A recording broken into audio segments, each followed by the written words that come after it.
the candlelight procession at midnight. You know, passing legislation is one thing, implementing it is more important. Otherwise, you know, it is a certainty of punishment rather than the severity which acts as a deterrent crime. This is a soft state Bengal now. Law is there, law is not implemented properly, or certain people are given protective discrimination by law. The police, the portion of the police is criminalized, a portion is corrupt, a portion of the police is politicized. So there you have Sandip Ghosh, and viewers, we will continue to get you the latest news breaks from our Bangla. And, Mayuk, clearly we can see Mamata Banerjee has tried to hoodwink everybody whenever this story has come up. And, day in and day out, the investigation continues. Republic's news break, Republic Bangla's latest inputs have time and again uncovered and exposed the way RG Kaur Hospital had tried in everything in the book to cover this up. Even the parents are made a sensational claim that they were offered bribes to silence them. That itself speaks volumes about the frustration and the desperation of Mamata Banerjee government, the administration, the police, how they were trying to cover up something. And this could be, much beyond what we are seeing. What we have been talking about, what has been in the reports, is just maybe a part of, what we are investigating. There is much more. The involvement goes way higher.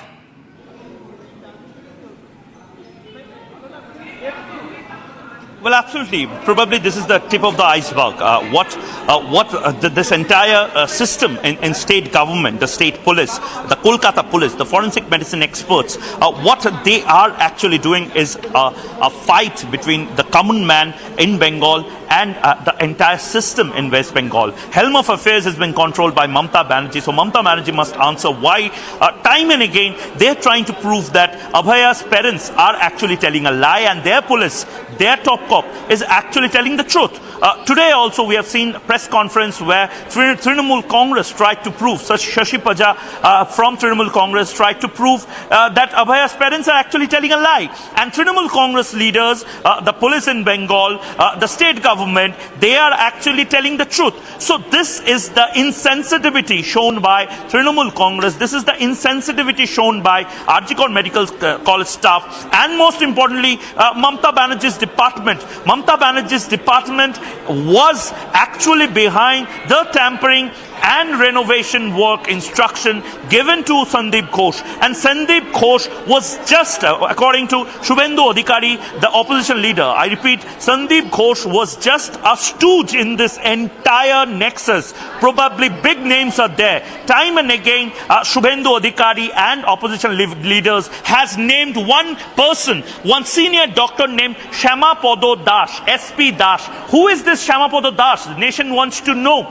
The people in West Bengal, in fact, people from outside West Bengal wants to know who this very powerful man called Shama Podo Dash is. Shubhendu Adhikari, I repeat, I quote Shubhendu Adhikari. Shubhendu Adhikari has said that there's one personal physician of the Chief Minister of West Bengal called Shama Podo Dash, who is actually controlling the health syndicate in West Bengal. And I repeat, this is what Shubhendu Adhikari has quoted. Republic Bangla exactly is quoting Shubhendu Adhikari, where Shubhendu Adhikari said that this SP Dash is a very powerful man, and Sandip Ghosh is just a stooge in this entire game. He's just a pawn in this chessboard. The kings and queens are actually much bigger, much stronger people and very influential people still behind the curtain. We at Republic Bangla and in Republic Network are investigating and showing the viewers in India what actually a system can do in West Bengal when someone becomes a whistleblower. So this is one of the biggest coverage what we are doing, because of the fact that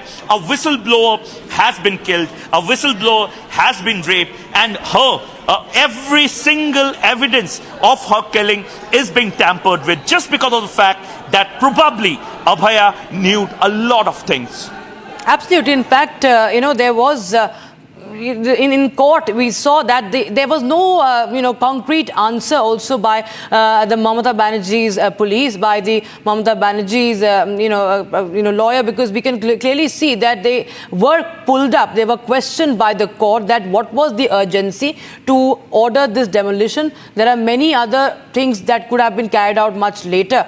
And the fact that there was this urgency clearly shows there was an attempt. And also not just that, Moyuk, what happened in the midnight, the way a mob ran amok and they vandalized everything. Republic TV, in fact, showed the inside of that destruction of RG Kaur, where we saw even the CCTVs were tampered with. They were hanging down from above the doors. And it clearly shows that right from the beginning, there were attempts being made. Even the fact how parents are talking about bribes being offered, that they had to literally beg to see their daughter's dead body. I mean, this is enough to understand. And the people of Bengal, Moyuk, are understanding that. That is why, despite the threats, the brutal crackdown of Mamata Banerjee police, they are unrelenting in their fight for justice.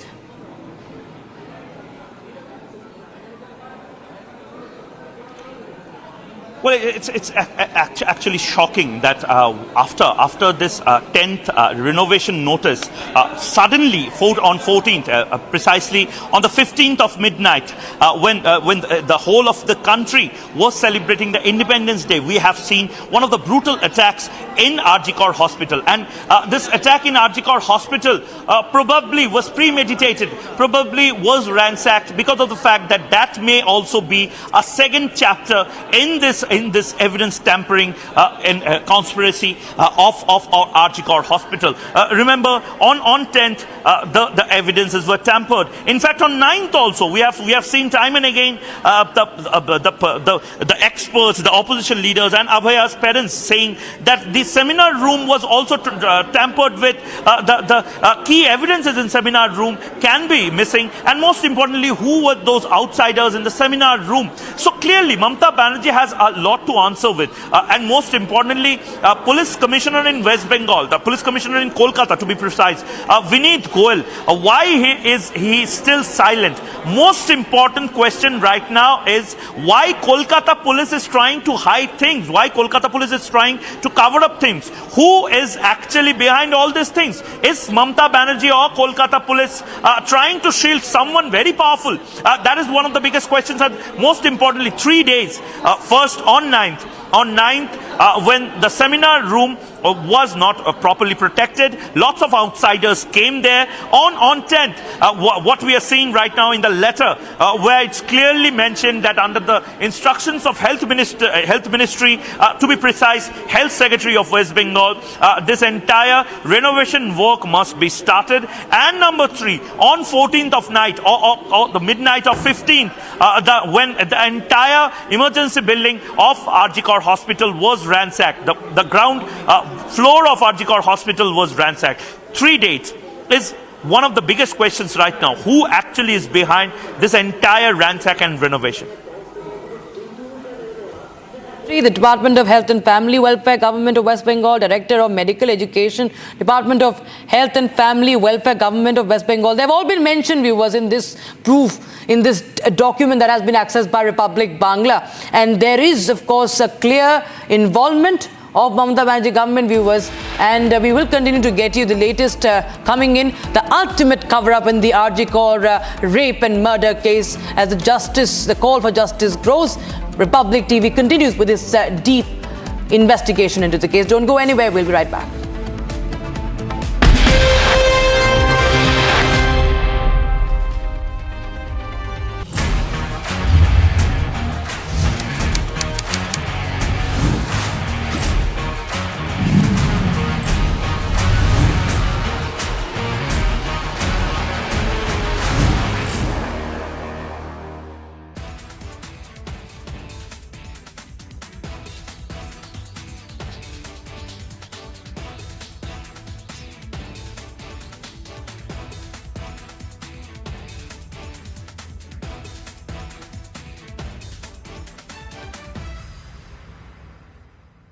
One of the things that we are really proud about is the fact that India, Bharat, is the fastest growing major economy in the world, and will continue to be so.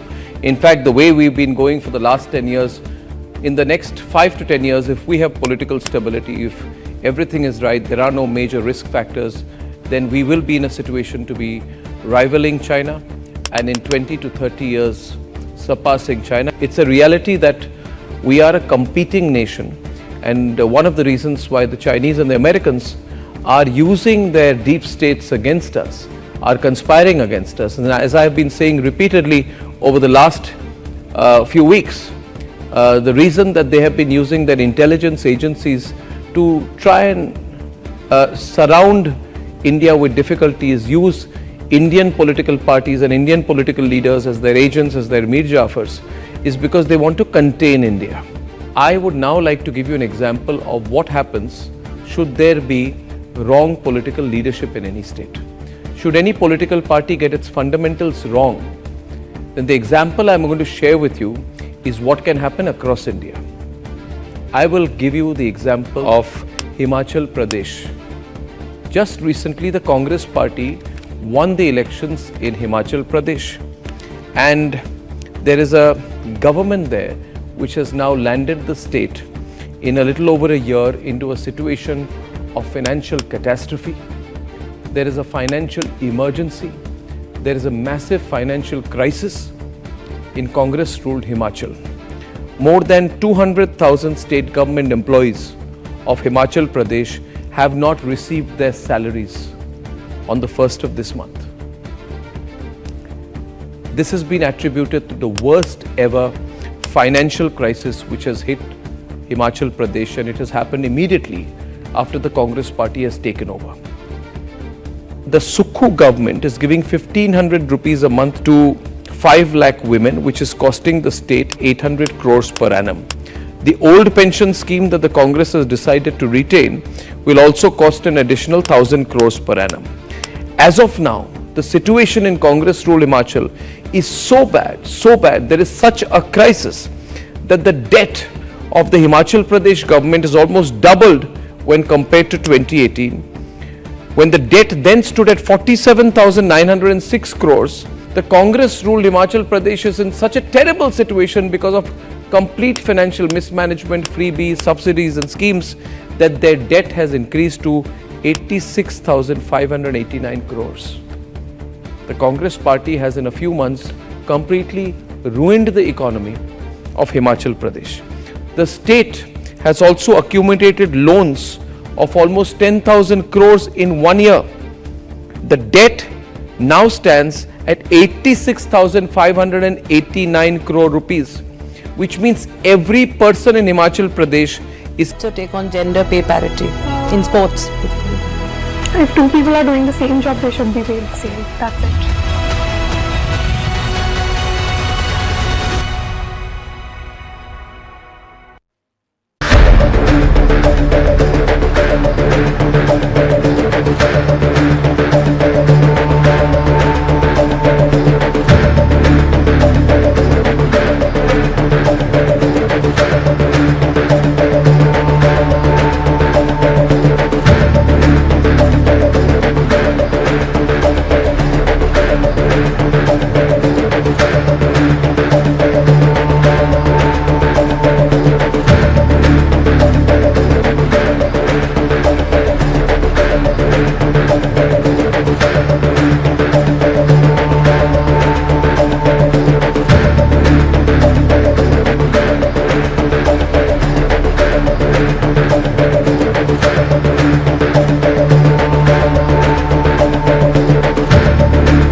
people start, scrutinizing you also? Does it really affect you? Like they were not there when you actually needed somebody's help or somebody's love or somebody's appreciation.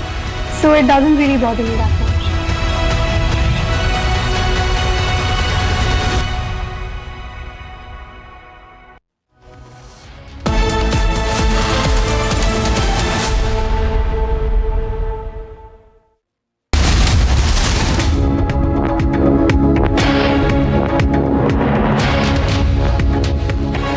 Presented by Royal Global University. Northeast can't wait. Pado kuch bano.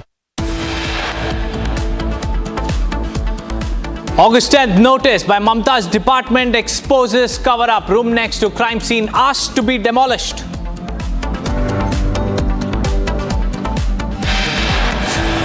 Big controversy over Himachal minister's remark on illegal mosque. Shimla residents stage protest. Hearing in 2020 Delhi riots case, state alleges Sharjeel Imam and Umar Khalid led the riots. In a spine-chilling interview, actor Soumya narrates how she was assaulted and raped by an influential director. After back-to-back attacks, Hindus now being profiled, but Yunus says issue is being exaggerated. Vladimir Putin bats for peace talks, says China, India and Brazil could act as mediators.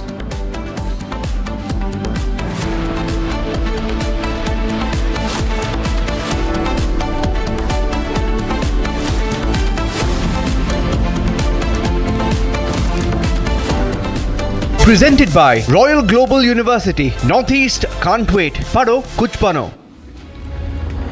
Viewers, our top focus at 6:30 p.m. today is the direct involvement of Mamta's ministry into the demolition of the rooms right next to the crime scene at the Arjikar hospital. On August 9th, Abhaya was raped and murdered. On August 10th, Sandip Ghosh puts out an order saying that the rooms next to the crime scene, which is the seminar hall, will be renovated and demolished. And this order has been signed by Sandip Ghosh, as well as it has been forwarded to 3 departments that come directly under Mamta Banerjee. In fact, the order copy also mentions that the decision was taken after a meeting with the principal secretary of the health department, which comes directly under Mamta Banerjee's purview. Now, let's tell you what exactly happened. This is the ultimate cover-up proof that we have accessed. 9th of August, Abhaya's body was recovered from the Arjikar hospital, the crime scene.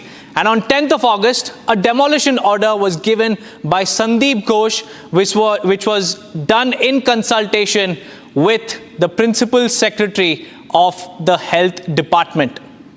Now, if Sandip Ghosh had signed the order, and if the principal secretary was also in the loop of the action of the demolition that was to be done at the Arjikar hospital, the big question is, did Mamta not know about it?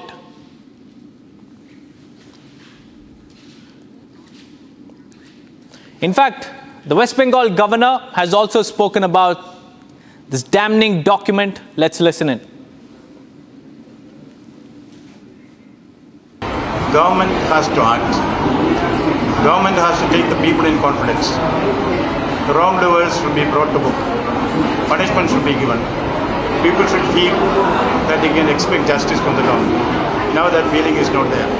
That is what is reflected in a massive protest that culminated yesterday in the candlelight procession at midnight. Passing legislation is one thing.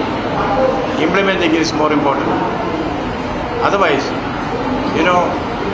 it is a certainty of punishment rather than the severity which acts as a deterrent crime. This is a soft state Bengal now.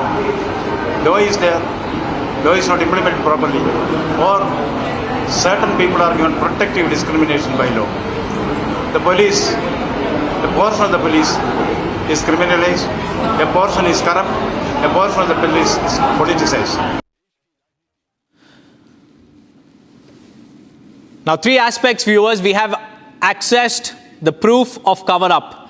And that order, the demolition order, was issued by Sandip Ghosh. And now the questions are staring at Mamata Banerjee because there is a direct link of her ministry. Let me read out what exactly the document has, viewers. The document has been, the order copy has the Government of West Bengal, Office of Principal, RG Medical College. And in fact, the date is August 10th, the very next day after the horrific crime at the RG hospital. Now the letter, the order has been marked to the executive engineer of PWD, electrical as well as the civil. The subject of the letter reads, repair, renovation, reconstruction of on-duty doctors' rooms along with separate attached toilets in all departments of RG Medical College and Hospital on urgent basis. Now, let me read out what the order copy says. It says, and I quote, I would like to inform you that there are deficiency on duty doctors' rooms and separate attached toilets in various departments. You are hereby requested to do the needful immediately as per demands of the resident doctors of the RG Medical College. Now, these resident doctors are not the protesting doctors, but these are doctors who are directly controlled by Sandip Ghosh. In fact, my colleague and senior executive editor Shavan Sen is also joining us live on this broadcast. Shavan, there are several questions now staring at Mamata Banerjee. If the Principal Secretary of the Health Ministry know about it, did Mamata not know about it? If she knew about it, then why did she conceal it? These are the questions, Shavan, that are, confronting Mamata Banerjee, but she has no answers. So who exactly is the Health Minister in the state of West Bengal? It is Chief Minister Mamata Banerjee. Among the many portfolios that she holds, health happens to be one such. Now, this document that I'm holding, this is the order that was passed. Remember, many were surprised when a demolition was actually carried out adjacent to the scene of crime. Many raised a question as to who exactly passed the order, who exactly allowed the demolition to take place just next to the scene of crime.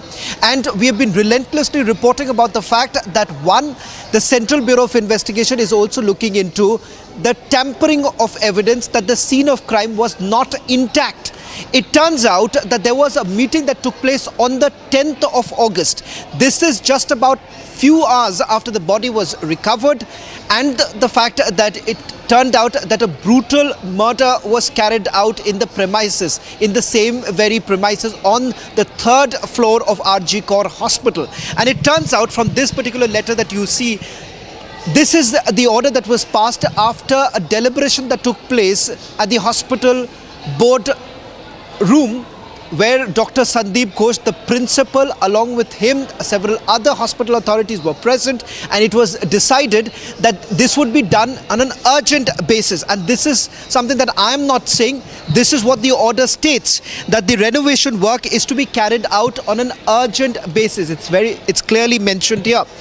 The fact that you've had some hospital authorities indicating that this was decided earlier and this was planned, and that is the reason why this renovation work was carried out. It turns out to be completely untrue because of the fact that this order was actually passed where clear instructions were essentially given that the renovation would be carried out on an urgent basis. And what turned out thereafter was that the scene of crime was also tampered with. Now the fact is that why exactly this is becoming a major cause of concern. There have been an operation cover-up, and that operation cover-up is exactly what the central agency is looking at. The Trinamool Congress government in the state of West Bengal is trying to indicate that everything has been done by the Kolkata police. If that is the case, then what really happened between 9:30 in the morning on 9th of August and 10:10 till the time the first call went to the police outpost? The second aspect is that what really happened thereafter in terms of the order that was passed and the renovation work that was carried out. Were there any calls that were received by Dr. Sandip Ghosh, the former principal of RG Corps, between 9:30 in the morning and 10:10 in the morning? And whether at all these instructions were given to basically carry out two things. One, to tell the family members that this is a case of suicide. So who exactly was being protected? Why did the Kolkata police not question Dr. Sandip Ghosh? These are some questions that remains completely unanswered, and from this particular order it becomes abundantly clear that the health ministry was very much aware that the renovation work was being carried out at RG Kaur Hospital, this at a time when a murder was reported.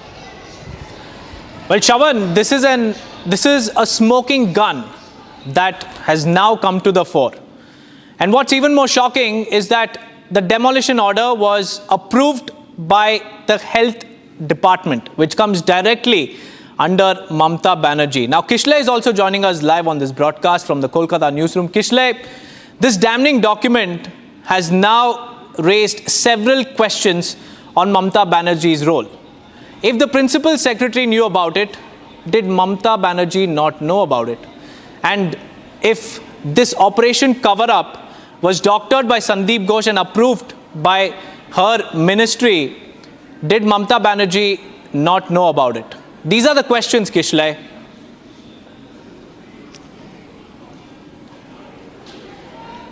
Well, exactly, Deepak. Now just imagine the fact that Narayan Swarup Nigam, the health secretary, who is very close to Mamata Banerjee and works only under her instruction, he came down to RG Kaur, which he doesn't do usually, on 10th. Remember, on 9th, Abhaya is found dead, murdered, her body being completely brutalized, and everything was carried on 9th.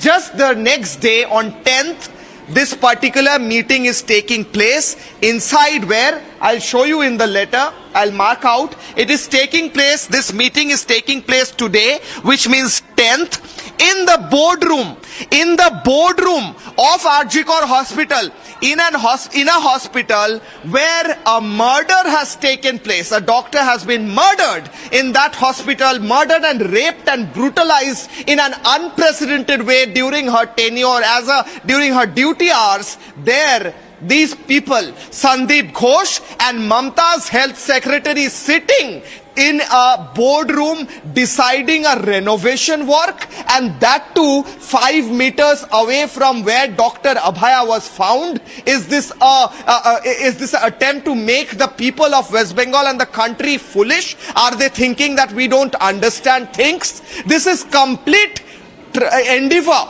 to cover up the whole issue, and I'll show you how much anxious these people were to cover up. Look at this word, urgent basis. The work had to be done on urgent basis. Again, here, you are requested to do the needful immediately. Do it right now. That is what they're saying. Again here, please do the needful immediately. I don't remember when the last time I saw a government notification where thrice or 4 times the urgency is expressed in words such as do it right now, do it immediately, do it urgently, which means Sandip Ghosh and the health secretary were going crazy to destroy evidence from the spot, and while doing so they used multiple times words like do it right now, do it immediately, we need it done right now. And just imagine the fact that a government work is done within 2 or 3 hours after the notification is given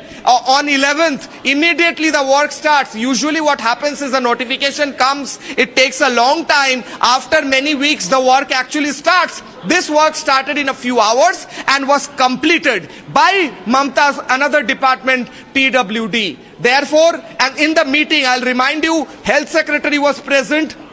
I'll remind you, in the meeting, Director of Medical Education, Department of Health was present, Principal Secretary of Health Department was present, Director of Health Service was present, and Superintendent Engineer of PWD and MSVP was present. All these Mamata's men were present allegedly, or over call they were informed in the boardroom. The whole plan was done in the boardroom, how to destroy evidence, all evidences against the culprits of Abhaya murder and rape case, and this was done from the highest authority and is today thus proven by this letter exposed exclusively by Republic. Deepak. Also, Kishle, the meeting took place on August 10th. The demolition also followed after that. If you could take us through the timeline of events from the day of murder to the demolition, and also about Mamata's constant denial, because she has been completely denying any cover-up by the state government, but here is the proof of her own ministry passing a demolition order at the crime scene.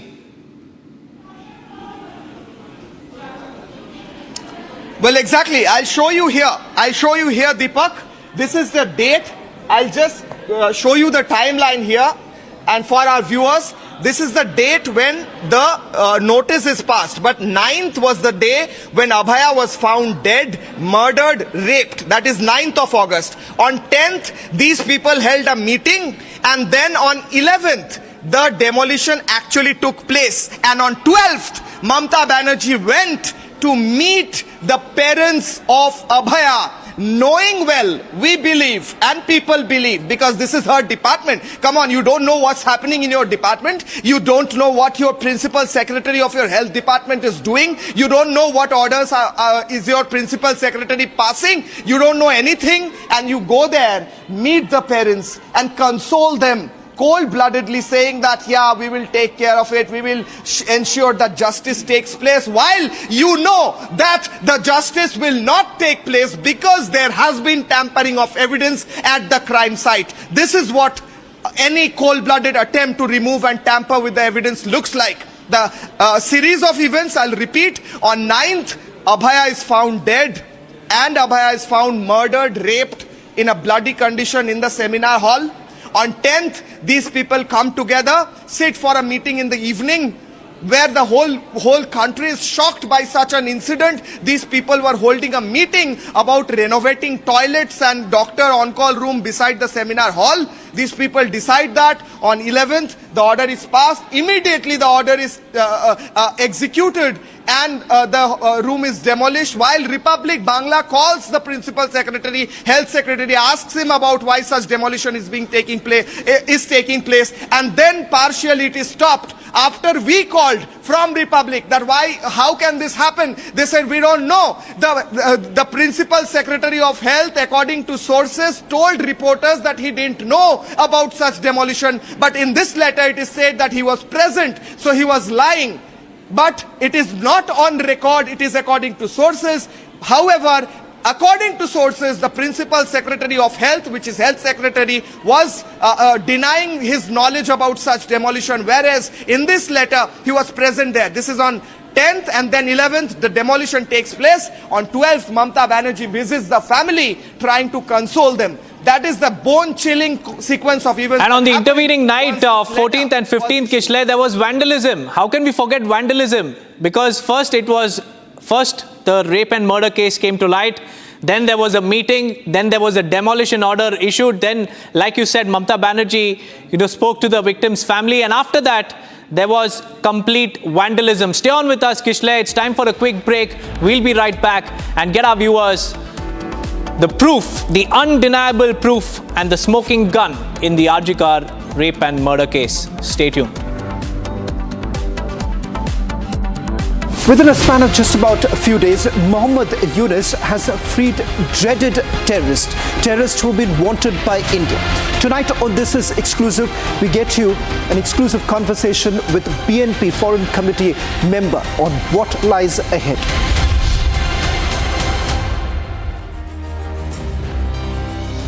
Amity has been ranked amongst the top 3% universities globally, a testimony to Amity's globally benchmarked quality. He floated like a butterfly, stung like a bee, and shook up the world. Born in 1942 as Cassius Clay Jr., Muhammad Ali was destined for greatness right from the start. Ali moving in on London. A fuselage of punches by Muhammad Ali.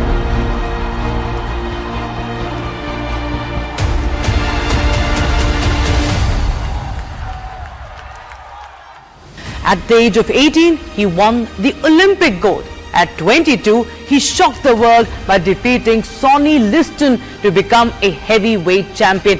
But it wasn't just his victories, his records that makes Muhammad Ali special. It was how he won. He was not just a fighter, he was a poet in motion. His footwork was unlike anything boxing had ever seen. Quick, elusive, and graceful.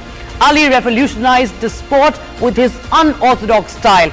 he did not only beat his opponents physically, he outsmarted them. So here's why Muhammad Ali has been hailed as the greatest ever. Ali won the Olympic gold at 18 years of age to kickstart the legendary career in the year 1960. In 1964, he became the world champion, defeating Sonny Liston to claim his first heavyweight title. In the same year, he converted to Islam and became Muhammad Ali. Outside the ring, Ali was larger than life. He was charismatic, witty and fearless. A master of mind games, he was known for getting into his opponents' heads long before the first bell rang. Ali's boldness extended far beyond boxing. He risked it all right when he was at the peak of his career. In 1967, he refused to fight in the Vietnam War, citing his religious beliefs and opposition to the conflict. He was stripped of his titles, banned from boxing and faced imprisonment.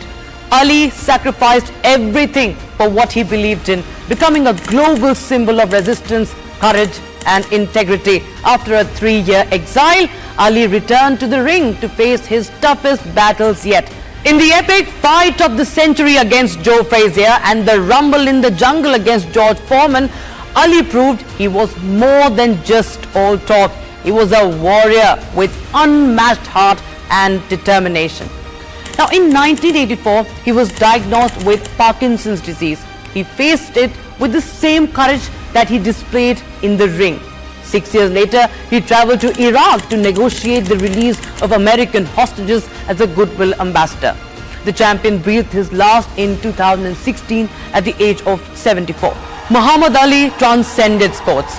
He was the greatest because he inspired billions across the globe with his talent, his courage and also his unwavering principle. Producing everything down to caste. He met some trackmen of the Indian Railways and said, most shockingly, that they are like the Mahadalits of the Indian Railways. What does he mean? If you introduce this kind of extremely divisive logic all the time, you will break the 1 million+ strong workforce of the Indian Railways into different groups with animosity towards each other.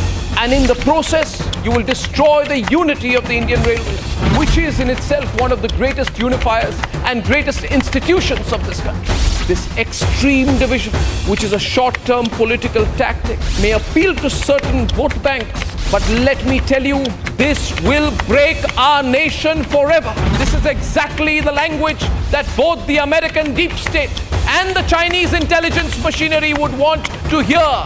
Republic and I are for national unity. When our nation's unity is openly under threat by extremely divisive forces from within, make your choice too.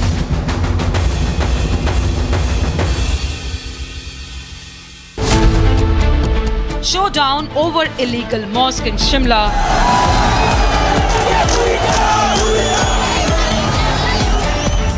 Owaisi attack Congress over illegal mosque remarks. Arnav asks, who is Suku trying to appease? Debating tonight at 8 p.m.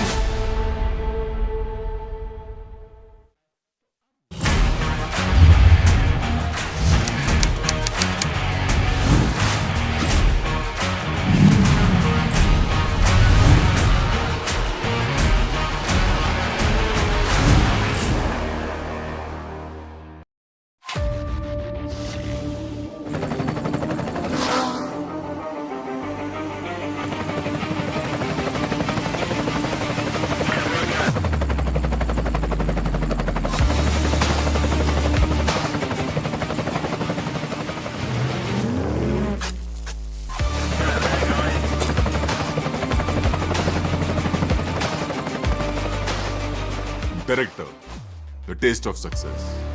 Amity has been ranked amongst the top 3% universities globally, a testimony to Amity's globally benchmarked quality. You're really talking very wisely, and I can't help but break up the statement you gave about Bhagavad Gita. And I could see the impact it has had on you the way you're speaking right now. So how has it really helped you? If you could tell our viewers, do you read it daily, or how does it really come to your life? So my mother is a Sanskrit and Hindi lecturer, and since childhood, she is the one who actually kept me very disciplined and very, what I had to do on priority. For example, if I have to do my homework or follow my routine and everything, she's the kind of person who would be like, you have to do it. That's your priority. Do that first, and after that only I'll allow you for something else. So she kept me very disciplined and everything throughout my life. And now, so initially she only told me about Bhagavad Gita and everything. So she is the person who is like, she tells me about history, she tells me about Indian mythology, or I say it history, Indian history I say. So she tells me about all these stories and the actual history of India. And then now I was like, you know what, I should probably start reading Gita thoroughly. And I have this meditation guru who actually tells me 2 or 3 verses every day, so that it helps me in my general life as well. Because how old it may seem, as old as it may seem, it is relevant in today's life as well. You only have to actually sit and try and connect it with your daily life. So for me, so many verses are there, but especially I really love one, that do your karma and do not focus on the result. कर्म करते जब फल चिंता मत करो. अपने कर्म पूरी निष्ठा से करो, फल की चिंता मत करो. तो ये चीज है. And my coach always says, Jaspal sir, he always says, you do not get what you want, you get what you deserve. So these sort of things will always keep my head very, online. Absolutely, and of course you do deserve what you've achieved. But the fact that you're talking about it very openly, very elaborately, you think it's important, because we've seen for the longest time people have not been very open about their beliefs, their faith, and they've just been, sort of guarded. You think it's important to always talk about it, and there should be no inhibitions in, talking about your faith, your culture, your traditions. Honestly, I feel like India has a very, very rich heritage, rich culture, and we should all come together and actually celebrate it, and not be like, we need to change this thing in our culture. I mean, of course, we should eliminate all the bads that we have in our culture, but so many good things as well we have in our history or like heritage, culture, and everything. So we must cherish all that, and I am a kind of person, like, I am very open, I am accepting of other people as well. I mean, if you have certain beliefs, I do not expect anything out of you. I am open. If you have something that works for you, that's good for you. In a span of just about a few days, Mohammed Yunus has freed dreaded terrorists who have been wanted by India. Tonight on This Is Exclusive, we get you an exclusive conversation with BNP Foreign Committee member on what lies ahead.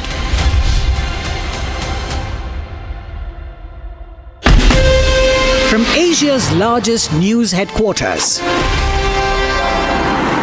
setting the agenda for Bharat.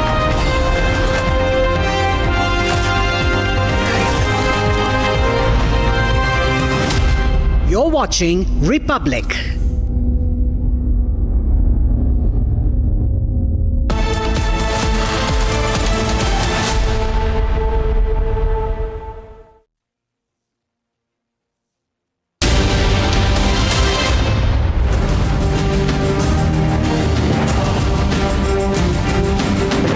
Presented by Royal Global University. Northeast can't wait. Pado kuch bano.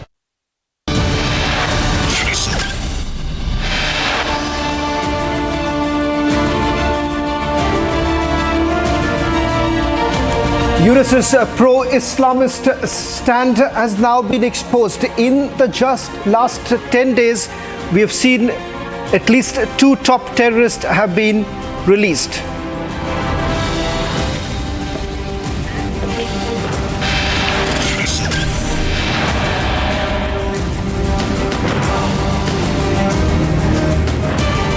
The ultimate cover-up proof. The room next to crime scene asked to be demolished.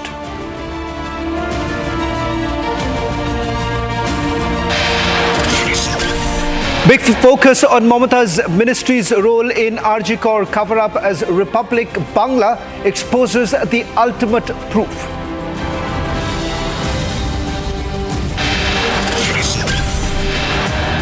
Big controversy over Himachal minister's remark on illegal mosque.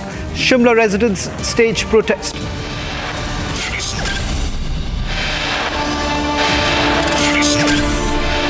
In a spine-chilling interview, actor Soumya narrates how she was assaulted and raped by influential directors.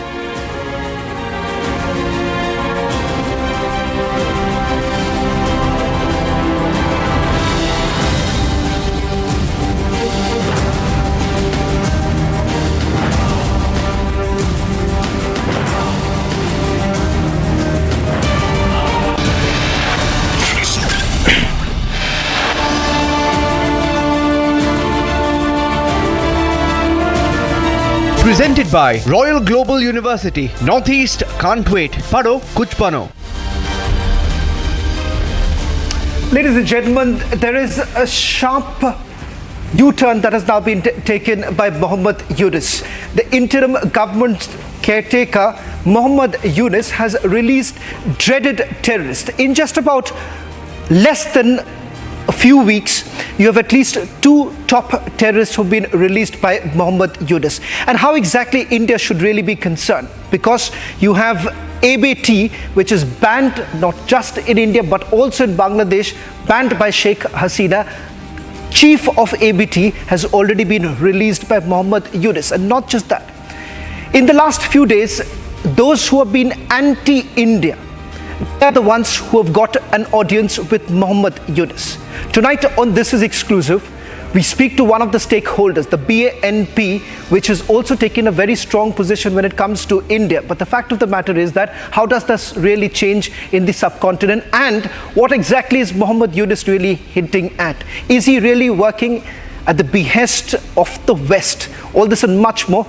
Let's take you through some of the details that we are going to now put across what has really happened starting from 30th of August when the first release took place. On 30th of August, Jashimuddin Rahmani, who happens to be the chief of Ansarullah Bangla team, ABT, has carried out several attacks in India. Not just that, there was an infiltration bid that was foiled by the central agencies just about a few years ago, and this was carried out by the ABT. Let's move on. What happened? ABT affiliated to Al-Qaeda in Indian subcontinent, and they've had a widespread network not just in Bangladesh, but a few other countries in the subcontinent, and have been found out. Their role has been found out in at least 2 such cases in the state of West Bengal, multiple cases in Assam. Let's also take you through more details coming in. They've tried to establish a jihadi network in India. This is exactly what the Assam police as well as the other northeastern police have indicated from their investigation. Let's take you through more details of who this man is,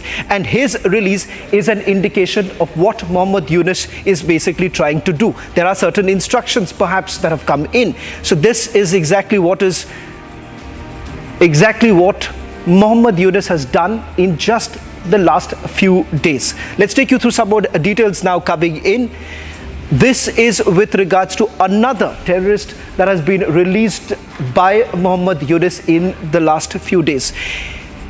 This India's attempt that has been to try and negotiate with Bangladesh when Sheikh Hasina was in power, to actually tell you about how exactly ABT has been operating. Sheikh Hasina did actually listen to India, keeping in mind there was enough evidence against them. Hasina had banned ABT back in 2015.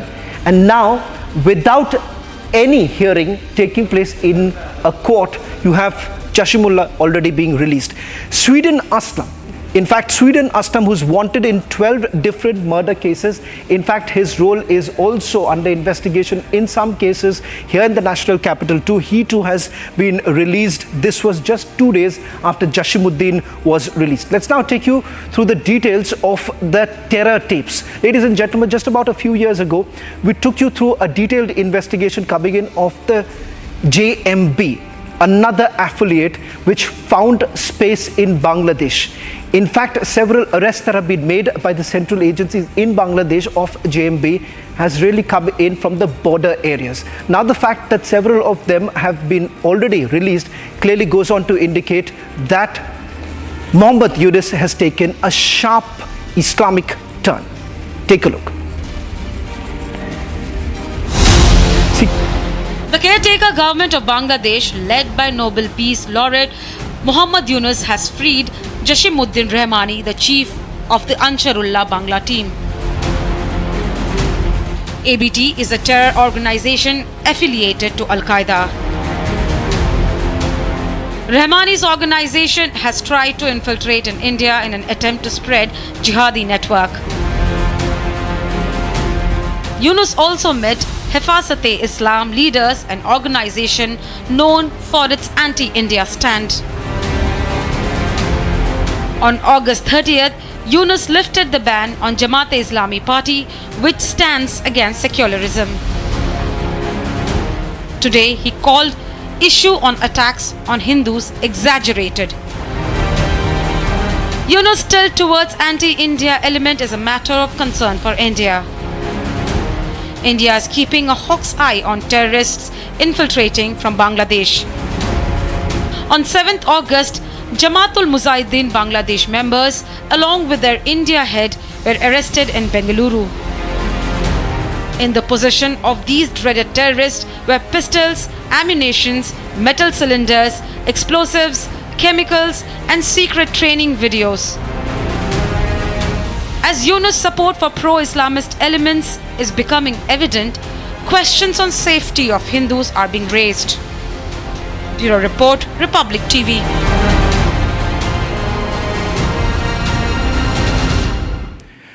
Shama Ubaid of BNP's Foreign Committee members joining us on this broadcast.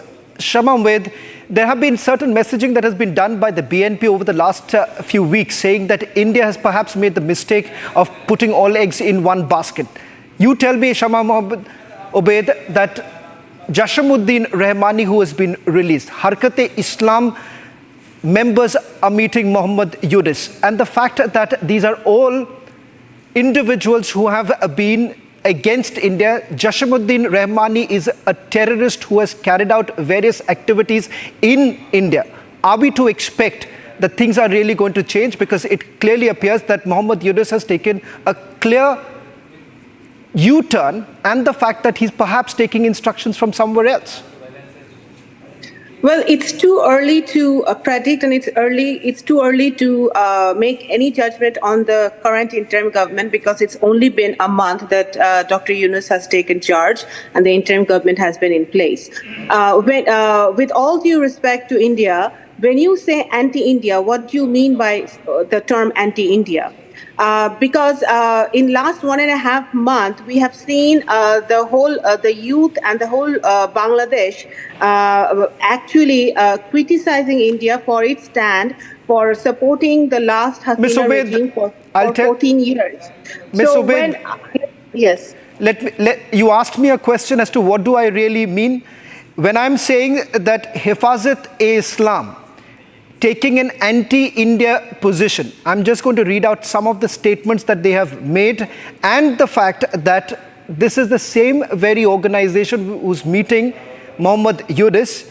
Their position as far as Sharia law is concerned, their position as far as progressive elements in Bangladesh is concerned, everyone is aware of what Hifazat-e-Islam really stands for. You have to get your facts straight. This same Hifazat-e-Islam Sheikh Hasina have sat with Hifazat-e-Islam, had 3 hours meeting with them, went to Hifazat-e-Islam rally and declared herself Qawmi Mata, which means, their mother. So basically, as far as BNP is concerned, we do not, there is no space for terrorism in Bangladesh. We will not tolerate any kind of terrorism in Bangladesh or in the region, and we are against it. The specific people that you have spoken about and you have shown in your footage, I would definitely suggest that the Indian government and the current interim government talk to each other and figure out why and under which conditions these individuals were released in last few weeks. So that is BNP stand, because BNP doesn't support terrorism at any cost on the soil of Bangladesh or in the region. Can we know your position, your party's position vis-a-vis ABT, Ansar Bangla team? The fact that their name has emerged in several infiltration bid that was carried out in the year 2015, leading to ABTs being banned not just in India but also in Bangladesh. BNP seems to have taken a complete different position as far as ABT is concerned. For you, Rahmani could be a patriotic leader. BNP hasn't taken any such position. As I said, if I am pro-Bangladesh, if I am speaking on behalf of my country and my country's interest, it doesn't make me or any other person anti-India. It's just that I am supporting and I am talking on behalf of my country and my country's issues. Specifically regarding ABT, I think as I said, proper investigation should be done. Proper, thorough investigation should be done. Under what circumstances? Why this interim government has led them has made this release. So you are demanding that Muhammad Yunus and his government, the caretaker government, should be looking into why ABT leader has been left out, but I don't see any sort of protest really coming in from the BNP, which happens to be one of the main stakeholders today in Bangladesh, about the concerns that many would have. These are genuine concerns that India has at this point in time, because it has got a direct ramification as far as national security, not just in India, but in the subcontinent. How is it that the BNP is extremely muted in their entire response? You can't just isolate last 1.5 months and forget last 15 years. India has helped this undemocratic regime to be in power for so many years, and that's what the perception is in Bangladeshi people's mind. So they have to come forward and they have to gain the confidence of people of Bangladesh, and then talk to the interim government that how India-Bangladesh relation can go forward. Regarding BNP's stand on this, BNP is very clear. We want the country to be united. We want the country to be united and working together for a better Bangladesh. Of course, we want good relationship with India. India is our largest neighbor. BNP have always been tried to reach out to India, and no matter which government have been in power in India. But it is a two-way street. So it doesn't work one way. So India cannot afford to have just a good relationship with one person or one political party, which is Awami League, which they did for last 16 years. And the price, Bangladeshi people have to pay that price. So India have to change its foreign policy regarding Bangladesh and think how they can actually move forward and have a better relationship with Bangladesh in every aspect. So then they can talk about all these individuals who have been released and why they have been released. They should have a bilateral dialogue with Bangladesh, which we have seen that recent dialogues have been happened between Mr. Yunus and Mr. Modi, and they should continue that dialogue. And I think through that dialogue something positive will come up. Final question that I want to take with you, because I have heard a few of your leaders essentially saying that BNP is open to talking to India. But India has been very clear about its position, that as far as perhaps talking to any political party, it can only happen when that political party does not really support any organization that is against us, against our national security. So are you saying, Ms. Obaid, that the BNP is ready to talk to India whenever the situation comes up, and you're willing to make your position very clear vis-a-vis Pakistan, vis-a-vis ISI, vis-a-vis even organizations which seem to be inimical to India in Bangladesh?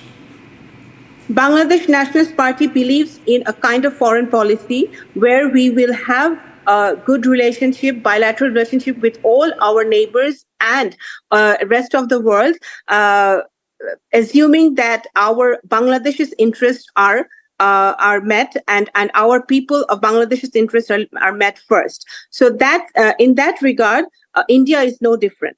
India, we want a good relationship with India, but of course it has to be an equal relationship. It has to be it's just India cannot afford to have a relationship only with one party, as I've already mentioned. BNP wants a united Bangladesh, and India has to understand that. And we want to continue to have a good relationship with India, but not when you say anti-India. If I am talking on behalf of my country, when I'm speaking on behalf of my country, my people of my country, it doesn't make me anti-India, or it doesn't make me anti-America or anti-China or any other country. I am just a nationalist. And I am supporting my country. That's what it means. So India has to come and make terms with that. Well, thank you very much, Ms. Ubaid, for joining us on This Is Exclusive. Remember, as far as the condition in Bangladesh is concerned, as many are already indicating, that the sharp turn that the caretaker government has actually taken has only raised a lot of concern. And now the impending visit of Donald Lu. What does that essentially mean? A story that we'll be tracking very closely. Thank you very much. Shifting focus now to the other big story. The full picture, ladies and gentlemen, now coming in from RG Hospital. On August 9, a 31-year-old doctor was brutally assaulted, raped and murdered. Thereafter, there was an attempt that was made to cover up this entire matter. The reason why we are saying Operation Cover Up is because of the kind of evidence that has now come out in the open. Two aspects that we are going to touch upon tonight, ladies and gentlemen. An order that was passed by the RG Hospital authorities and the medical department. The department that reports to Chief Minister of West Bengal, Mamata Banerjee. All this and much more on the other side.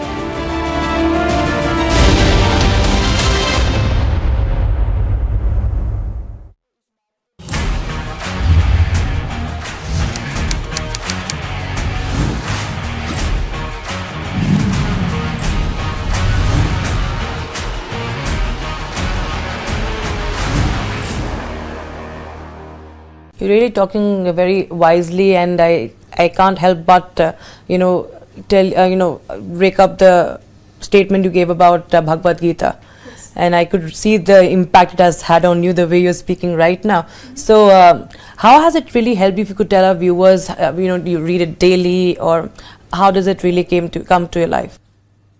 So my mother is a Sanskrit and Hindi lecturer, and since childhood she is the one who actually kept me very disciplined and very what I had to do on priority. For example, if I have to do my homework or follow my routine and everything, she's the kind of person who would be like, you have to do it, that's your priority, do that first, and after that only I'll allow you for something else. So she kept me very disciplined and everything throughout my life. And now, so initially she only told me about Bhagavad Gita and everything. So she is the person who is like, she tells me about history, she tells me about Indian mythology, or I say it history, Indian history I say. So she tells me about all these stories and the actual history of India. And then now I was like, you know what, I should probably start reading Gita thoroughly. And I have this meditation guru who actually tells me 2 or 3 verses every day, so that it helps me in my general life as well. Because how old it may seem, as old as it may seem, it is relevant in today's life as well. You only have to actually sit and try and connect it with your daily life. So for me, so many verses are there, but especially I really love one, that do your karma and do not focus on the result. अपने कर्म पूरी निष्ठा से करो, फल की चिंता मत करो. तो ये चीज है. And my coach always says, Jaspal sir, he always says, you do not get what you want, you get what you deserve. So these sort of things will always keep my head very, online. Absolutely, and of course you do deserve what you've achieved. But the fact that you're talking about it very openly, very elaborately, you think it's important, because we've seen for the longest time people have not been very open about their beliefs, their faith, and they've just been, sort of guarded. You think it's important to always talk about it, and there should be no inhibitions in, talking about your faith, your culture, your traditions.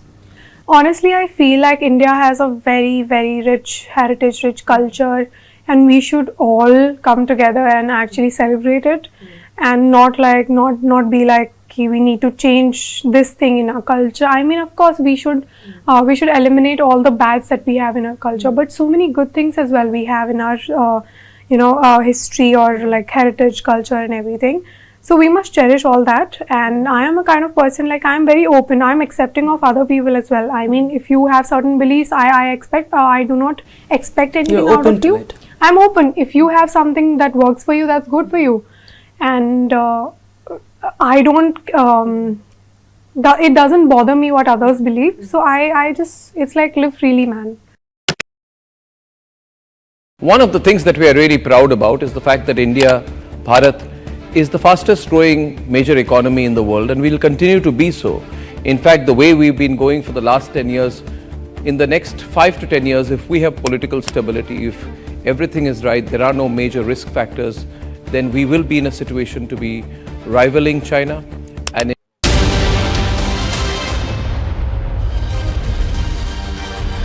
Let's now take you through the full picture of what really happened at RG Kar Hospital on 9th of August and why the lens is on Chief Minister Mamata Banerjee. The letter that has been accessed by Republic Bangla puts the full spotlight on Mamata's ministry, the health ministry, the decision that was taken by the department to carry out renovation, demolition work just adjacent to the scene of crime. Something that the CBI has actually told the court that the scene of crime was not intact. Now, this is the full picture. Let's start with this and let me go across to my colleague Kishalai, who's joining us from Republic Bangla to take us through the first part of what we are now calling the full picture of what happened on 9th of August, 10th of August, and the operation cover-up. First to you, Kishalai, take our viewers through the details of the letter that has now exposed the full cover-up.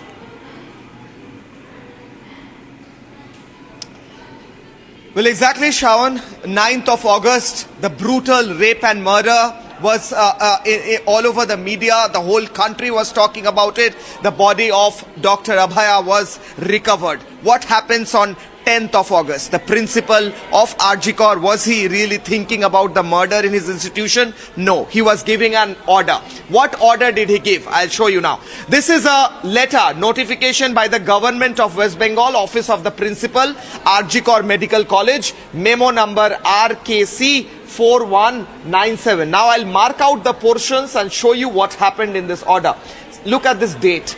10/8/2024, 10th of August 2024. I'll remind our viewers, 9th of August is the date when Abhaya was found murdered and brutalized. On 10th of August, the principal gives out a notification saying, a notice saying, he writes a letter to the executive engineer of PWD saying, repair, renovation and reconstruction work of on-duty doctor's room is needed. Where is this on-duty doctor's room? It is just beside the seminar hall where Abhaya was found, a few meters away.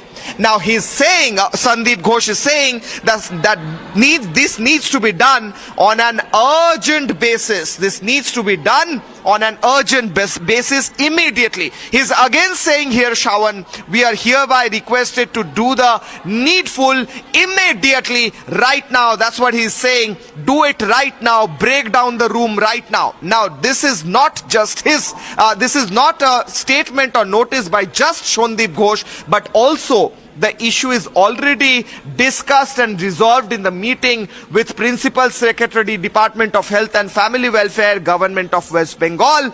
Narayan Swarup Nigam was there with him in that meeting where this was decided. And where was this happening? First of all, this was happening today, which means 10th of August. Where was it happening? In the boardroom of RG Kar Medical College and Hospital, signed by Sandip Ghosh, dated 10/8/2024. The Health Secretary of West Bengal, Narayan Swarup Nigam, very close to Mamata Banerjee, was sitting in the boardroom of RG Kar Hospital on 10th of August, evening 6:30 p.m., sitting with Sandip Ghosh, deciding how to destroy and demolish all the rooms across the seminar hall. And this is what else is this if not tampering of evidence and removing crucial proofs and evidences from the crime scene where Abhaya was found. So this is an institutional method. People of West Bengal are saying that this is an institutional method of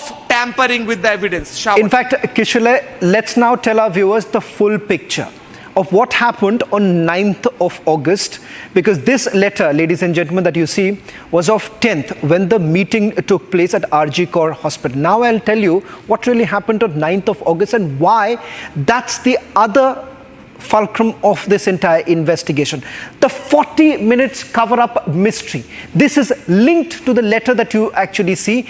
The 40-minute cover-up mystery is because RG Kaur Hospital and Tala police station is just about few kilometers away. This is about 5 minutes away. They received a call first around 9:30. 9:30 is when the body was recovered by an assistant professor of RG Kaur Hospital. But after 9:30 till about 10 o'clock is they do not 10:10 is when the call actually goes. Receive the first call from RG Kaur police outpost. That's when the diary entry is actually made by the police. The police officers thereafter leave for RG Kaur. So what did they really do between 9:30 in the morning and 10:10 in the morning? That's the big question. We'll come to that. Around 10:30 thereafter, from 10:10 to 10:30, remember that's the time lapse that you see. Tala police station officers reached the spot and that's when the scene of crime was secured. So almost for 1 full hour, the scene of crime was left completely unattended. The distance between RG Kaur Hospital and Tala police station is just about 1 kilometer, which is about exactly 5 minutes. That's the distance that is there. But remember, for the police, it took way much more than that. Distance that you see is for about 5 minutes.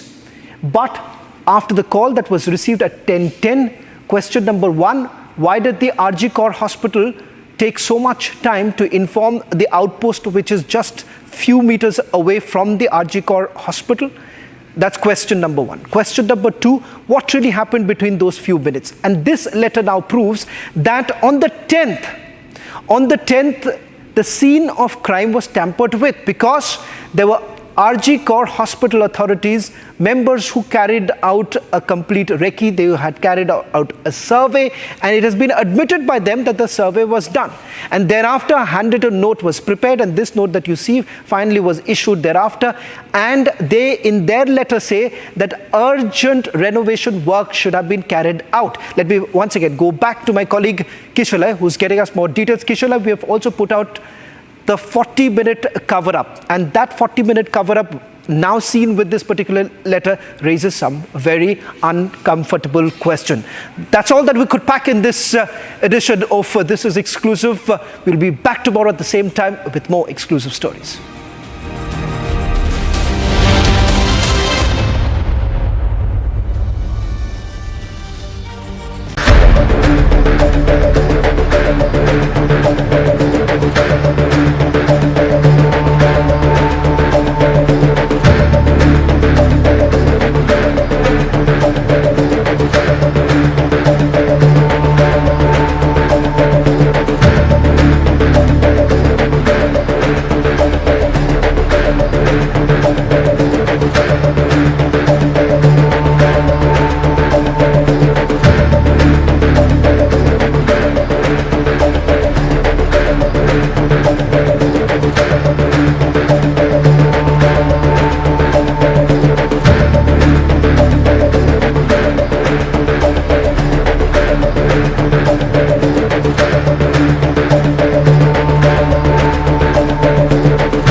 largest news headquarters.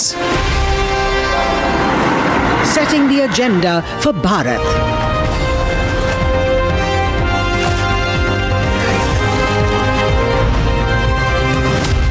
You're watching Republic.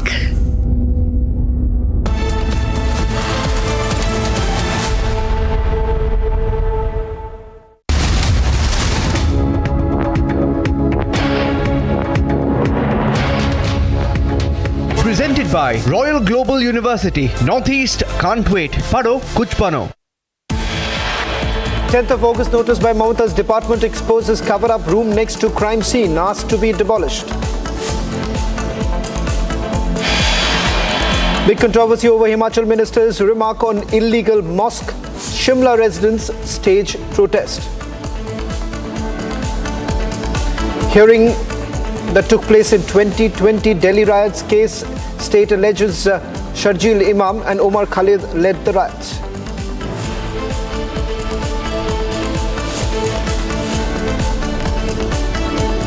In a spine-chilling interview, actor Soumya narrates how she was assaulted and raped by influential directors.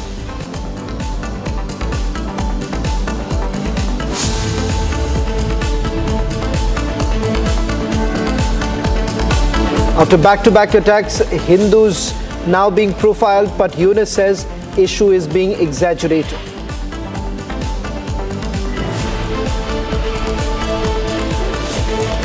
Vladimir Putin bats for peace talks, says China, India and Brazil could act as mediators.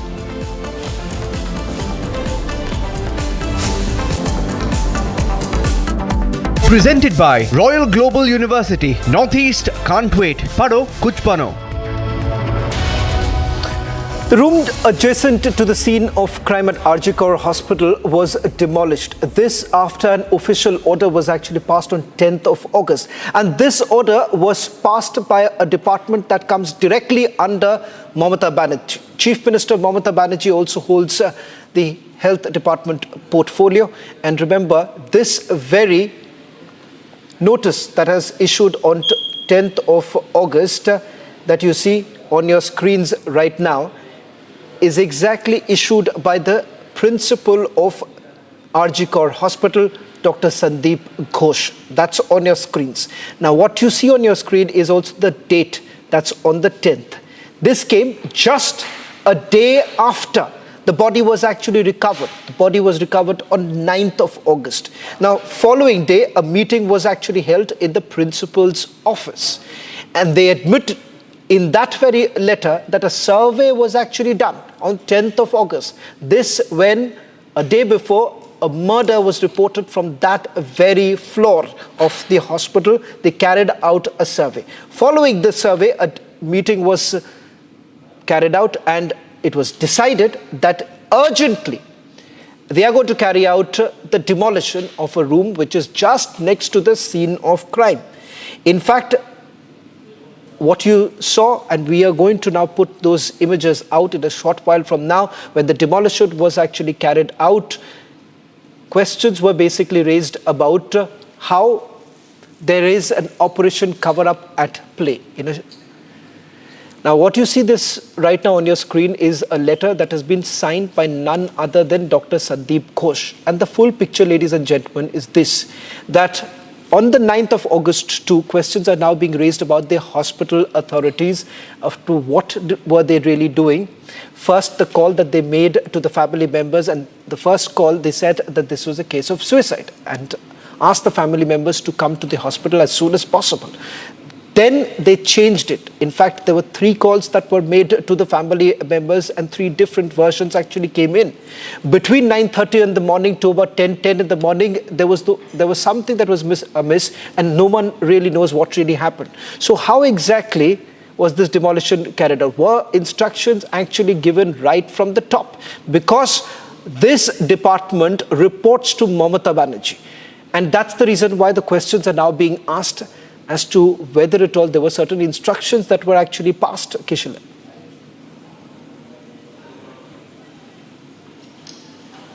Well, Shawan, this exact question that you're raising is very pertinent at this point of time because Mamata Banerjee who wanted to pass the buck on Sandip Ghosh, and also TMC repeatedly said that it's Sandip Ghosh or certain individuals who were connected to this and not the whole system, is now exposed. All of that narrative is now exposed as we show the letter.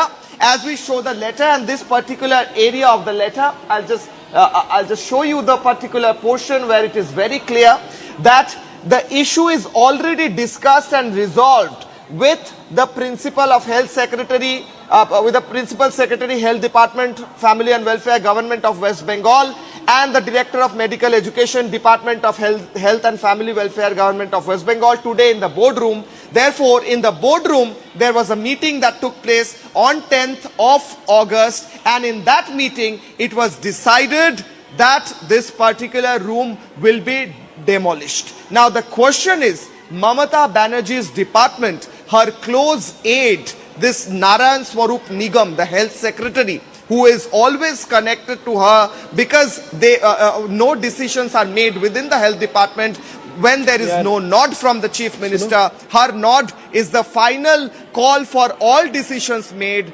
Now, it is impossible to believe that he came down to RG Kor, sat for a meeting just one day after Abhaya was found, and the whole country was talking about it. The whole world was talking about it. Health Secretary came down, sat with Sandip Ghosh, had a meeting, and then said that let's carry on with this demolition work. I'll also remind you that on 11th, there was a press conference by Narayan Swarup Nigam, the Health Secretary, where he gave out a statement saying that if there is anyone guilty, including Sandip Ghosh, I don't remember the exact words, but what he meant in that press conference was, if there is anyone guilty, including Sandip Ghosh, they must be punished, and something in that regard he tried to mention in that press conference. So he was sitting in that press conference while just one day before he was with Sandip Ghosh planning the demolition and destruction of evidence at the crime site. Just imagine the hypocrisy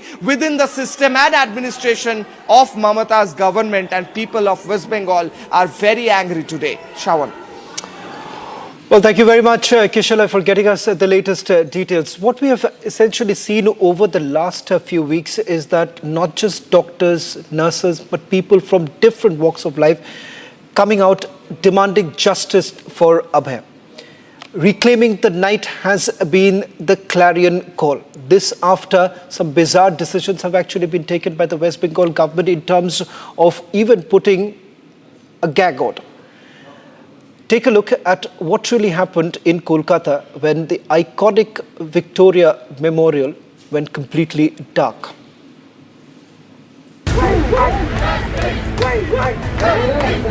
Kolkata continues to witness an uprising like never before. The city went dark for justice in the horrific rape and murder case of Abhaya.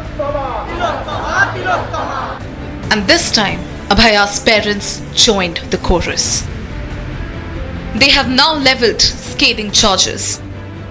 যখন আমার মেয়ের দেহ আমার ঘরে সাহিত্য ছিল, তখন DC north আমাদের ঘরে একটা গলিতে ঢুকে ঘরের ভেতরে তিনি আমাকে টাকা দেওয়ার চেষ্টা করেন, এবং তার যা জবাব দেওয়ার আমরা সঙ্গে সঙ্গে কি জবাবটা দিই।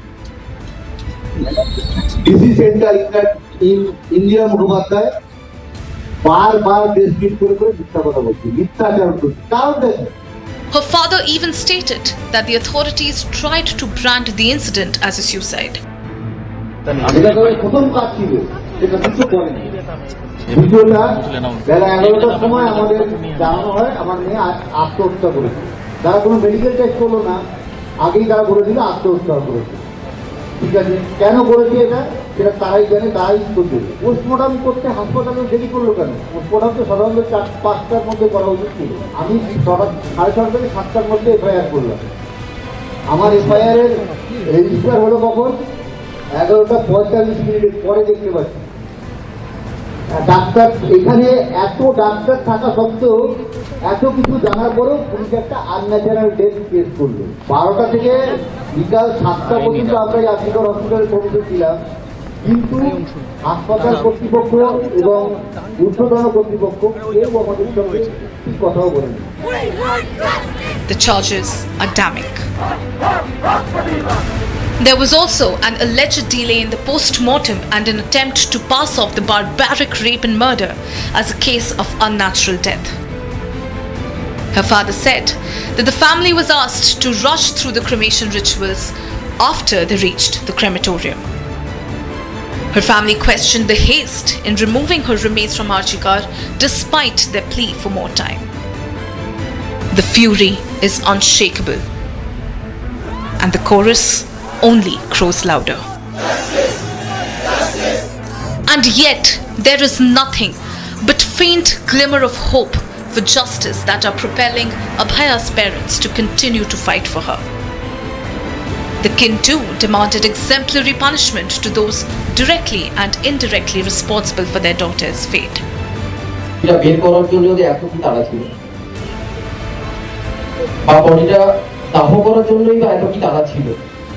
আমরা তো চেয়েছিলাম বডিটা থাক, কিন্তু সেই সুযোগ আমাদের প্রশাসন দেয়নি। আমরা শুধু সবার কাছে একটাই দাবি,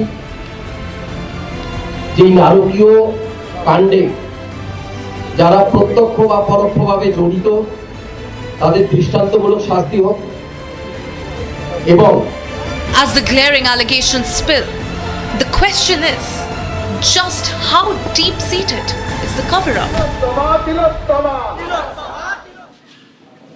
A political face-off has erupted in Himachal Pradesh over the alleged illegal construction of Sanjoli Masjid in Shimla. This after Congress leader, a minister, had demanded that the mosque should be razed because of the illegal construction that has taken place, resulting in massive protests taking place in Shimla.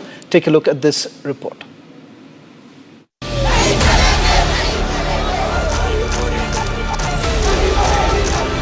Streets of Shimla filled with a widespread protest. Contentious dispute unfolds over the alleged illegal construction inside a mosque in Shimla's Sanjoli area. Controversy have erupted over the illegal construction of mosque in Shimla, Sanjoli.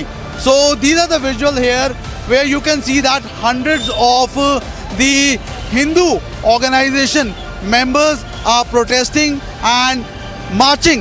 They are saying that the illegal construction of the mosque building, which has been done from 2010 onward, should be demolished. Looking into this now, the hundreds of Hindu organization members are on road. They are protesting, they are marching, they are sloganing and saying that these structures should be demolished, and they have given a ultimatum to the state government and to the MC authorities as this case is pending with them. Himachal Pradesh Minister Vikramaditya Singh has assured action based on the ambit of law. तो उसमें मैं तो ये कहूँगा कि सरकार द्वारा कार्रवाई जहाँ तक उसके स्ट्रक्चर के इलीगैलिटी की है उसके ऊपर जो है वो कार्रवाई करवाई जा रही है। अभी तो क्योंकि ये मैटर म्यूनिसिपल कॉरपोरेशन के जो कमिश्नर है शिमला के, उनके अधीन है, विचाराधीन है, काफ़ी लंबे समय से वहाँ पर पेंडिंग है, तो उसमें कितना स्क्वायर फुट अलाउड है, कितनी परमिशन उसमें ली गई है और कितनी नहीं ली गई है, वो तो वहीं पर ही उसका तय होगा अल्टीमेटली कि व्हाट इज़ द डिसीजन, और उसके बेसिस पर गवर्नमेंट एक्ट करेगी। अगर इलीगल है तो निश्चित तौर से उसके ऊपर कार्रवाई करवाई जाएगी, इसका मैं पूरा विश्वास दिलाना चाहता हूँ। Congress Minister Anirudh Singh earlier said that this is not an issue related to a temple or mosque. Singh stated that the issue is that of an illegal construction. Meanwhile, AIMIM leader Asaduddin Owaisi slammed the Grand Old Party over its stance. The case that is now set to be heard on Saturday at the Municipal Commissioner's Court will decide the fate of the construction. The corporation report claims of unauthorized construction within a religious building in Sanjoli. The Waqf board is actively challenging the case. The controversy erupted when Sanjoli residents and others rallied on Sunday, protesting against the alleged construction. Locals insist that multiple floors of the mosque were erected illegally in a remarkably short span of time. With the hill state grappling with its fresh crisis, what will be CM Sukhu's way forward?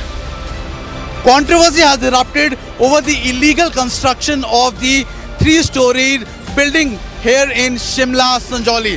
Hundreds of Hindu organization members are protesting regarding that. Already an ultimatum has been given that if the structure is illegal, it should be demolished as per the law. And regarding that, the issue has been raised in the Himachal session by the cabinet ministers Anirudh Singh and Vikram Aditya Singh. So the case is pending and the Hindu organizations are waiting for an action to be taken here. But people are quite angry over the construction which has been done illegally.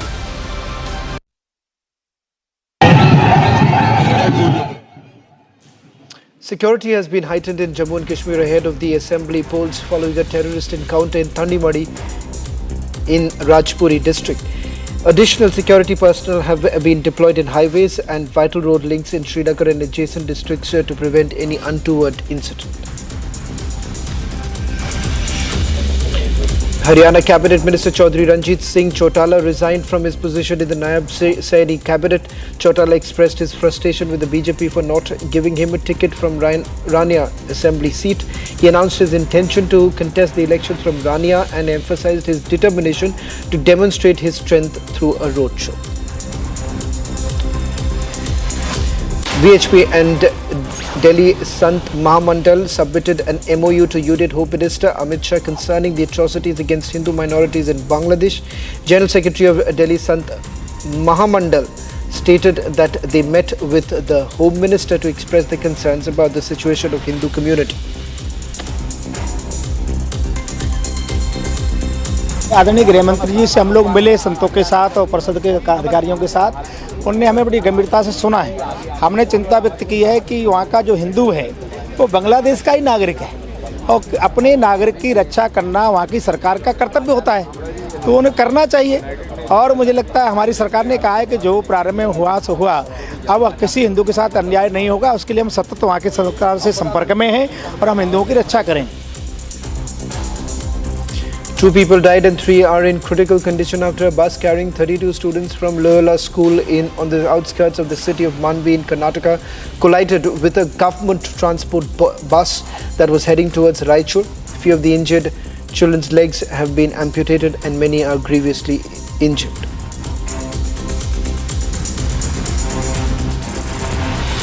Six Maoists were killed and 2 security personnel were injured during an operation carried out in the Bhadradi district of Telangana.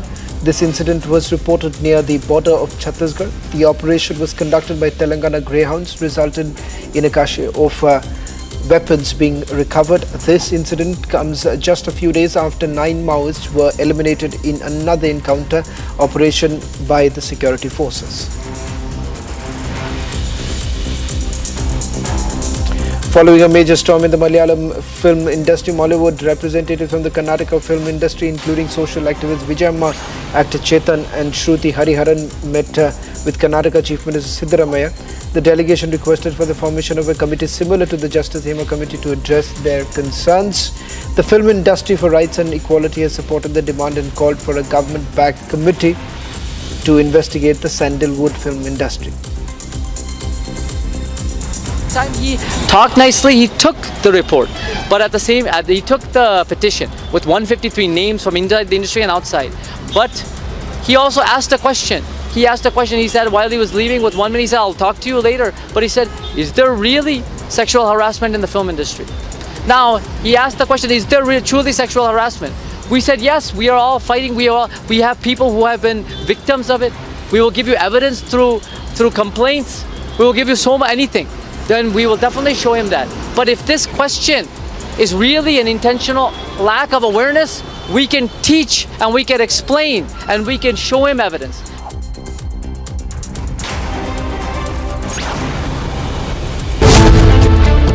Showdown over illegal mosque in Shimla.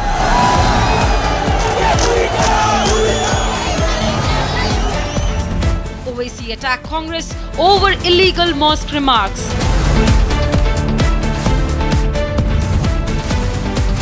Arnav asks, who is Sukhu trying to appease?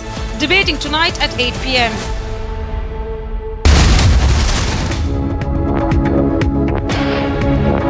Amity has been ranked amongst the top 3% universities globally, a testimony to Amity's globally benchmarked quality.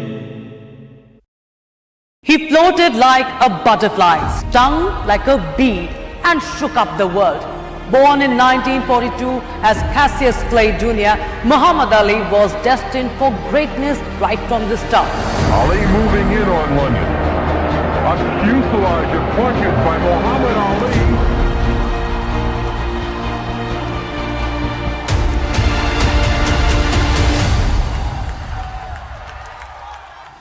At the age of 18, he won the Olympic gold. At 22, he shocked the world by defeating Sonny Liston to become a heavyweight champion. But it wasn't just his victories, his records that makes Muhammad Ali special.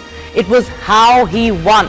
He was not just a fighter, he was a poet in motion. His footwork was unlike anything boxing had ever seen. Quick, elusive and graceful. Ali revolutionized the sport with his unorthodox style.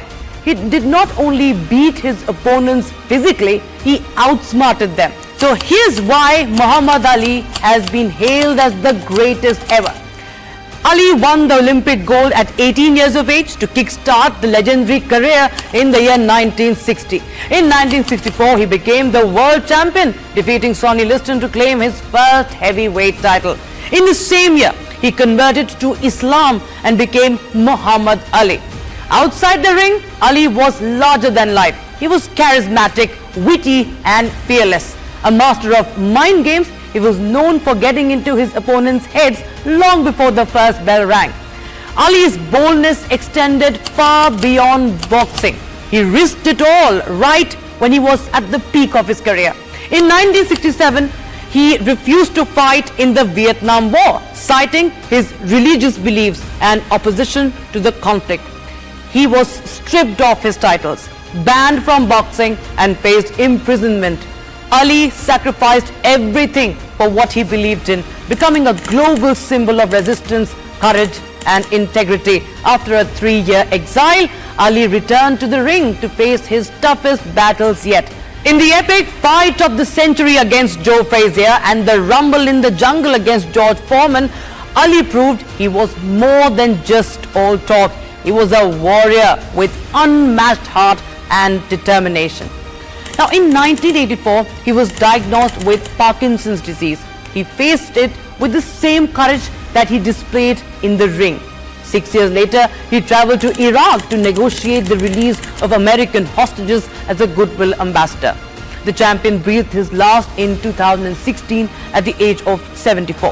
Muhammad Ali transcended sports.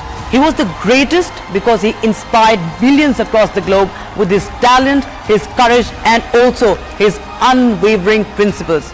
He showed everyone what it means to stand up for what you believe in, no matter what the cost. That's why, in and out of the ring, Muhammad Ali will always be the greatest.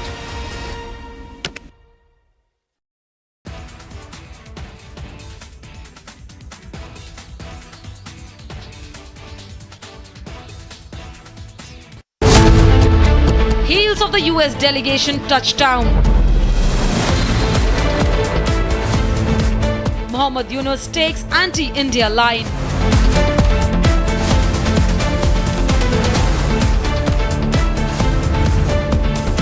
Why is Yunus downplaying Hindu violence in Bangladesh?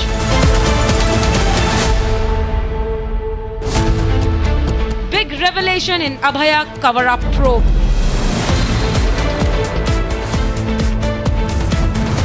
Mamta's role under scrutiny after document emerges. At whose behest did Mamta's ministry sanction demolition? Debating tonight at 9 p.m.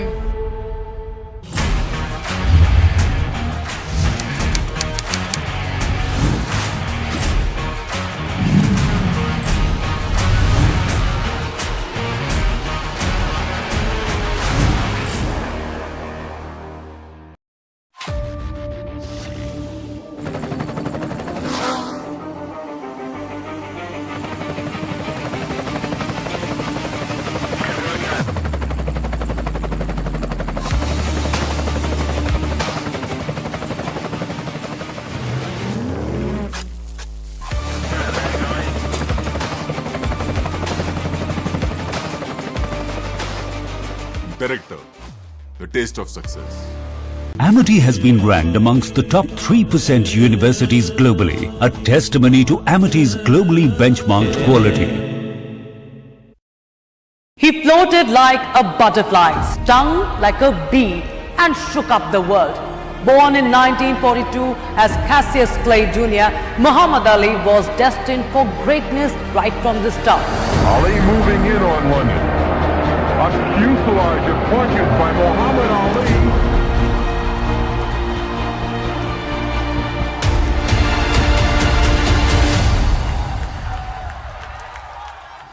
At the age of 18, he won the Olympic gold. At 22, he shocked the world by defeating Sonny Liston to become a heavyweight champion. But it wasn't just his victories, his records that makes Muhammad Ali special. It was how he won. He was not just a fighter, he was a poet in motion. His footwork was unlike anything boxing had ever seen. Quick, elusive and graceful. Ali revolutionized the sport with his unorthodox style. He did not only beat his opponents physically, he outsmarted them. So here's why Muhammad Ali has been hailed as the greatest ever. Ali won the Olympic gold at 18 years of age to kickstart the legendary career in the year 1960. In 1964, he became the world champion, defeating Sonny Liston to claim his first heavyweight title. In the same year, he converted to Islam and became Muhammad Ali. Outside the ring, Ali was larger than life. He was charismatic, witty and fearless. A master of mind games, he was known for getting into his opponents' heads long before the first bell rang. Ali's boldness extended far beyond boxing. He risked it all right when he was at the peak of his career. In 1967, he refused to fight in the Vietnam War, citing his religious beliefs and opposition to the conflict. Showdown over illegal mosque in Shimla.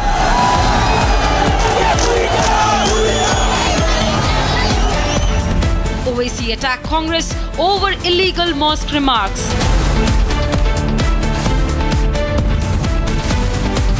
Arnav asks, who is Suku trying to appease? Debating tonight at 8 p.m. How did you get inspired for shooting? I was just bunking a class at that time. Okay. I skipped the class and my friends took me to shooting range. That's how I got to know about shooting.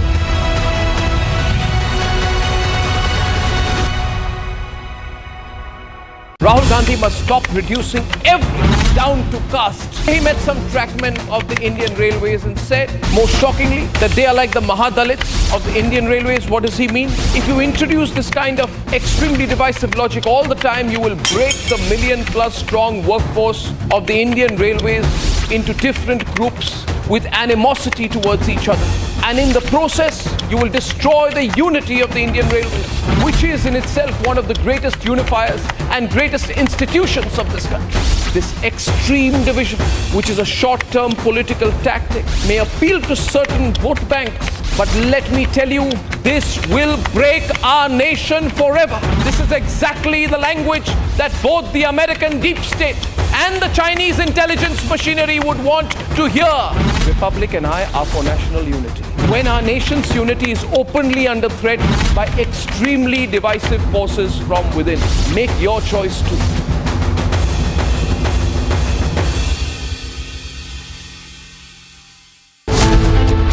Heels of the US delegation touchdown. Muhammad Yunus takes anti-India line.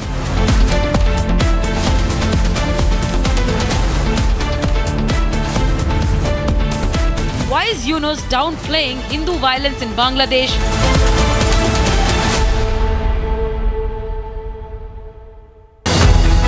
All the people are talking about focus on one part. How do you react to that? How do you take it? I think it's part and parcel of it. And I don't know, everyone enjoys gossip, I guess.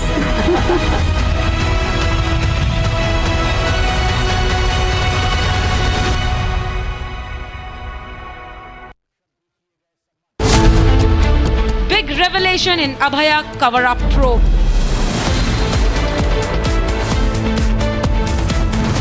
Mamta's role under scrutiny after document emerges. At whose behest did Mamta's ministry sanction demolition? Debating tonight at 9 p.m. Do you still scold you? My mom, she will always scold me. If I'm doing something wrong, she'll definitely scold me.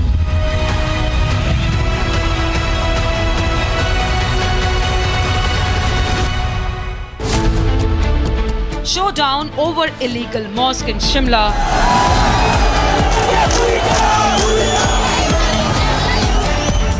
Owaisi attack Congress over illegal mosque remarks. Arnav asks, who is Suku trying to appease? Debating tonight at 8 p.m. Rahul Gandhi must stop reducing everything down to caste. He met some trackmen of the Indian Railways and said, most shockingly, that they are like the Mahadalits of the Indian Railways. What does he mean? If you introduce this kind of extremely divisive logic all the time, you will break the million-plus strong workforce of the Indian Railways into different groups with animosity towards each other. And in the process, you will destroy the unity of the Indian Railways, which is in itself one of the greatest unifiers and greatest institutions of this country. This extreme division, which is a short-term political tactic, may appeal to certain vote banks, but let me tell you, this will break our nation forever. This is exactly the language that both the American deep state and the Chinese intelligence machinery would want to hear. Republic and I are for national unity. When our nation's unity is openly under threat by... From Asia's largest news headquarters, setting the agenda for Bharat.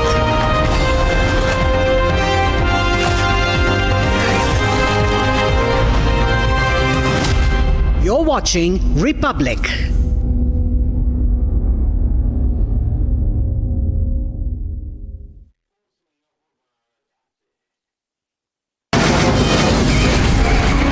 From the Republic Media Network headquarters, it's time for Arnab Goswami on The Debate.